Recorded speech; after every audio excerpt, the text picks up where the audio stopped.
5 सदस्यीय संवैधानिक पीठ ने जम्मू कश्मीर में अनुच्छेद 370 के प्रावधानों को निरस्त किए जाने की चुनौती देने वाली याचिकाओं पर ऐतिहासिक फैसला सुनाया है।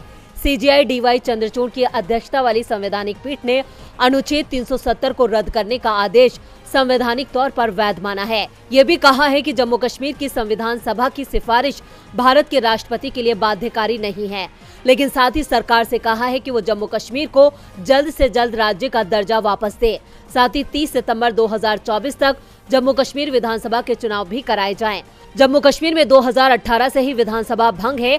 राज्य में पहले 1 साल तक राज्यपाल शासन रहा, उसके बाद राष्ट्रपति शासन लगा दिया गया और राष्ट्रपति शासन के दौरान ही राज्य से अनुच्छेद 370 हटा दिया। साथ ही राज्य को 2 हिस्सों जम्मू कश्मीर और लद्दाख में बांटकर दोनों को केंद्र शासित प्रदेश बना दिया था।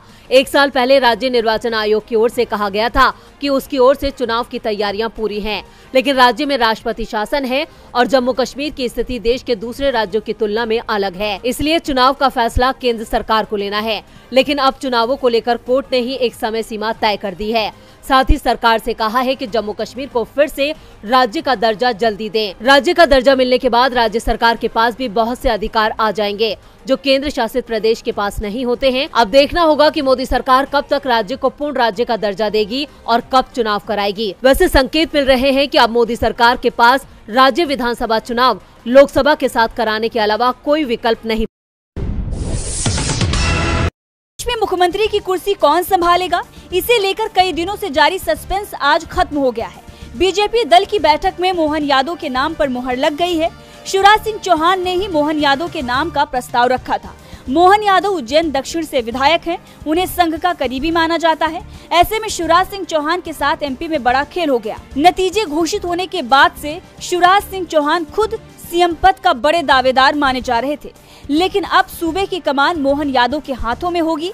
मोहन यादव उज्जैन दक्षिण से तीसरी बार विधायक चुने गए हैं। यादव जुलाई 2020 से 2023 तक राज्य सरकार में उच्च शिक्षा मंत्री रहे हैं और वो 2013 से लगातार विधायक हैं। इसके साथ ही पार्टी ने सीएम के साथ डिप्टी सीएम के नाम का भी ऐलान किया है। राजेंद्र शुक्ल और जगबीर देवड़ा डिप्टी सीएम होंगे, जबकि नरेंद्र सिंह तोमर विधानसभा अध्यक्ष होंगे। इस अहम फैसले से बीजेपी आला कमान ने आज भोपाल में पर्यवेक्षकों की एक टीम भेजी थी, जिसमें हरियाणा के मुख्यमंत्री मनोहर लाल खट्टर, आशा लाकड़ा और के लक्ष्मण के नाम शामिल हैं। भोपाल पहुंचने के बाद मनोहर लाल खट्टर मुख्यमंत्री आवास पहुंचे थे। इसके बाद उन्होंने सबसे पहले शिवराज सिंह चौहान से मुलाकात की थी। बताया जा रहा था कि खट्टर बीजेपी आलाकमान का फरमान लेकर दिल्ली से भोपाल पहुंचे थे। खट्टर के भोपाल पहुंचने के बाद भी नड्डा लगातार उनके संपर्क में थे।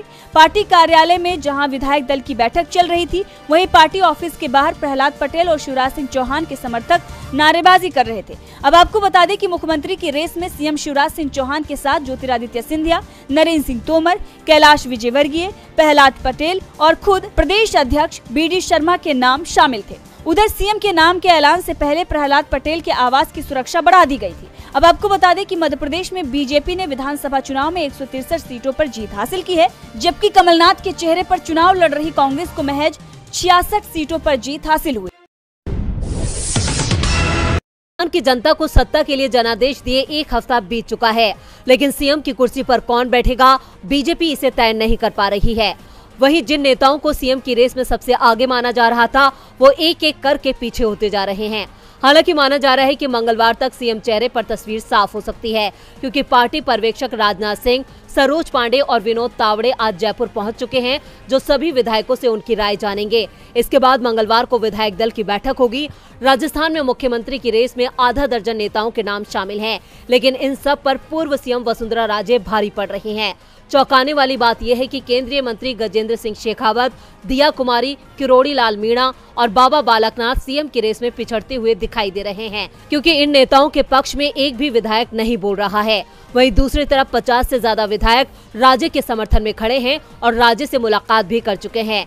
लेकिन इस बीच सोमवार को 13 सिविल लाइंस यानी वसुंधरा राजे के बंगले पर काफी हलचल देखी गई, जहां वरिष्ठ विधायक कालीचरण सराफ, प्रताप सिंह सिंघवी, बाबू सिंह राठौर, जसवंत यादव, पूर्व विधायक अशोक परनामी, राजपाल सिंह शेखावत और प्रहलाद गुंजल पहुंचे। इन सभी विधायकों की मांग है कि वसुंधरा को ही राज्य का सीएम बनाया जाए। वसुंधरा राजे ने भले ही अभी तक अपनी भूमिका को लेकर कोई स्पष्ट बात ना की हो, लेकिन उनके समर्थक लगातार उन्हें सीएम बनाने को लेकर बयानबाजी कर रहे हैं। हालांकि राजे खुद दिल्ली में जेपी नड्डा से मुलाकात कर चुकी हैं। पूर्व सीएम वसुंधरा राजे को बीजेपी ने मुख्यमंत्री चेहरा घोषित नहीं किया है, फिर भी वो सब पर भारी पड़ रही हैं, क्योंकि राजे को 50 से ज्यादा बीजेपी विधायकों का समर्थन है।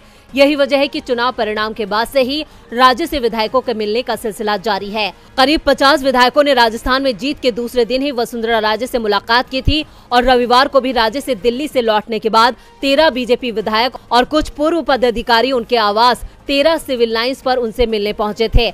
ऐसे में राजे को नजरअंदाज करना आसान नहीं है।